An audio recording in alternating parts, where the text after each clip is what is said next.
आज हम हमारी बर्ड्स को देंगे वेजीज, जिसमें हम यूज़ करेंगे कैरेट, पीस एंड रेडिश।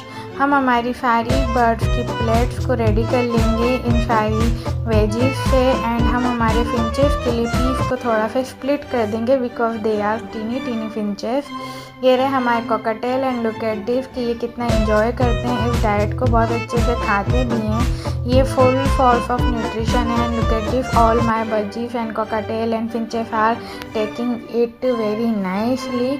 इनकी डाइट इससे अच्छी इम्प्रूव होती है, हेल्थ भी अच्छी रहती है। तो ऐसे और डिटेलिंग वीडियोस के लिए मुझे फॉलो एंड सब्सक्राइब कर लें and do not forget to share.